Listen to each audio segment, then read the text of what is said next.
Hello friends, welcome to our study channel. Today we are going to discuss about chapter first, class 10th chapter first discuss करेंगे। ठीक है, देखिए chapter first जो है class 10th का, उसमें वो रियल नंबर नाम से है, रियल नंबर। ठीक है, तो जनरली क्या है कि रियल नंबर में सबसे ज़्यादा इम्पोर्टेंट हो जाता है कि यूक्लिड डिवीजन लेमा। ठीक है, यूक्लिड डिवीजन लेमा, और उसके बाद ये फॉर्मूला, कोई से भी दो नंबर का प्रोडक्ट उनके एलसीएम इंटू एचसीएफ के बराबर होता है। ठीक है, जैसे अगर हमें पहला नंबर निकालना हो तो दोनों नंबर, ये LCM into HCF upon second number से डिवाइड कर देंगे उनके एलसीएम एचसीएफ में। ठीक है, एलसीएम इंटू एचसीएफ के मल्टीप्लाई में सेकंड नंबर से डिवाइड कर देंगे। सॉरी, अगर सेकंड नंबर निकालना हो तो LCM into HCF upon first number, और सिर्फ एलसीएम निकालना है तो दोनों नंबर का प्रोडक्ट अपॉन एचसीएफ। ठीक है, और सिर्फ एचसीएफ निकालना है तो दोनों नंबर का प्रोडक्ट अपॉन एलसीएम। ठीक है, सिंपली होता क्या है कि सिर्फ एक इस फॉर्मूले से हम चार फॉर्मूले बना लेते हैं। ठीक है, इस तरह से। अब जैसे मान लो हम इस रिजल्ट को वेरीफाई करना चाहें तो मान लो हमने दो नंबर लिए, एक 26 और एक 91।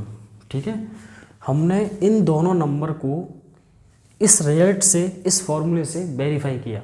उसके लिए हमने क्या किया, सबसे पहले हमने इन दोनों नंबर का एलसीएम निकाला। तो देखिए 26 और 91, 2 से फैक्टर करेंगे 13 91, उसके बाद फिर 7 से 13 13, फिर 13 से 1 1, तो एलसीएम आया हमारा 182।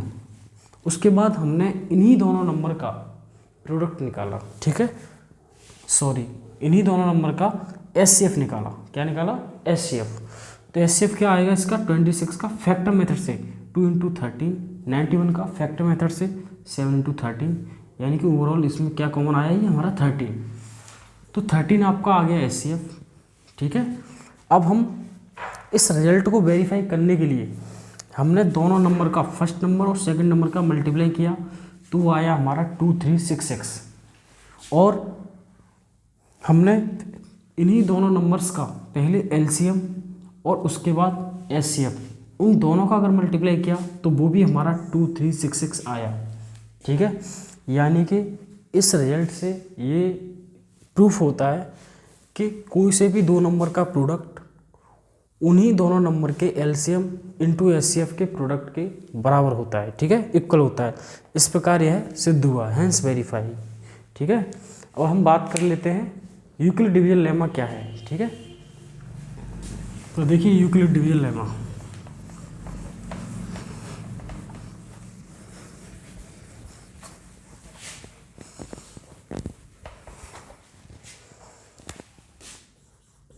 यूक्लिड डिवीजन लेमा एल्गोरिदम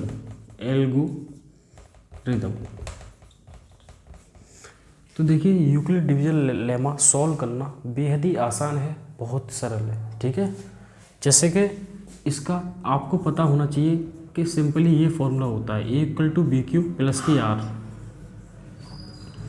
जहाँ पर R की वैल्यू जो होती है, R की वैल्यू लेस देन B और लेस देन इक्वल टू 0 होती है। ठीक है, ये हमारे R की वैल्यू होती है। ठीक, तो जैसे कोई से भी आप दो नंबर लो और उन दोनों नंबर में जो A होता है वो बड़ा नंबर होता है, B क्यू उनके दोनों के आपस में मल्टीप्लाई करके Q क्वोशंट हो जाएगा और R रिमाइंडर हो जाएगा, B मल्टीपल हो जाएगा। ठीक है, तो सबसे ज़्यादा इम्पोर्टेंट बात ये हो गई कि यूक्लिड डिवीजन लेमा सिर्फ और सिर्फ एचसीएफ है, जो कि छोटी क्लासों में सिखाया जाता है। एचसीएफ दो तरह से किया जाता है, एक तो फैक्टर मेथड से और दूसरा डिवीजन मेथड से। ठीक है, तो इसको जो है, जैसे मान लो हमने एग्जांपल में कोई सा भी क्वेश्चन लिया, जैसे हमने क्वेश्चन लिया 24,38, ठीक है, या फिर 24,56 ले लिया, सॉरी ये दो नंबर लिए हमने। अब हमें इसमें जो है इसका एचसीएफ निकालना है बाय यूक्लिड डिवीजन लेमा। ठीक है, तो क्या करेंगे, सबसे पहले हम जो बड़ा नंबर है 56 उसको लिखेंगे। तो 56 में 24 का मल्टीप्लाई करेंगे, 24 बन जा 24, 24 2 जा 48, 2 टाइम्स जाएगा तो कितना रिमाइंडर बचा 56 में से अगर 48 माइनस करेंगे तो हमारा रिमाइंडर बचेगा 8। कितना बचेगा 8।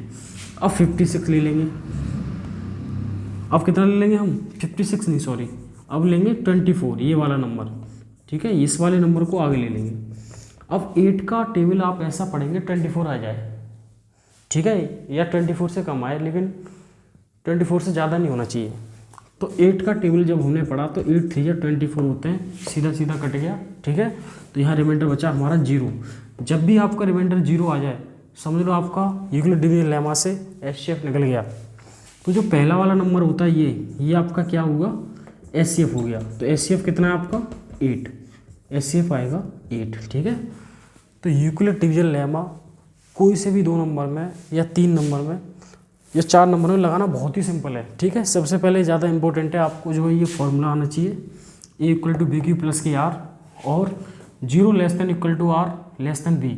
R की जो वैल्यू होती है B से छोटी और 0 के बराबर या 0 या फिर जो है 0 से बड़ी, 0 से छोटी नहीं होती, छोटी नहीं सॉरी सिंपली आप ऐसे समझ लो R की वैल्यू जो है B से छोटी होती है और 0 के बराबर हो सकती है, ठीक है। तो इस तरह से यूक्लिड डिवीजन लेमा आपका निकल के आ गया। और सबसे ज़्यादा इंपॉर्टेंट बात, ठीक है, आज तो ये हल्का सा क्विक रिवीजन था चैप्टर फर्स्ट का क्लास 10th के लिए। मैं डे वाइज सीरीज लेके आ रहा हूँ कल से मैं आपके लिए डे वाइज सीरीज लेके आ रहा हूँ। Day 1 chapter 1, day 2 chapter 2। वो डे वाइज सीरीज आपको आपके आने वाले बोर्ड एग्जाम में बहुत ज़्यादा हेल्प करेगी, ठीक है। और मैं उसमें आपके PYQs कराऊंगा। PYQ होते हैं, PYQ क्या होते हैं, प्रीवियस ईयर क्वेश्चंस, जितने भी पिछले साल बोर्डों में आए हुए क्वेश्चन हैं चैप्टर वाइज मैं आपको कराऊंगा। और इसी चैनल पे आपको वाकई बढ़िया कंटेंट मिलेगा, बस आप मेरे साथ जुड़े रहें, ठीक है। So please like and share and subscribe my YouTube channel. Thanks for watching.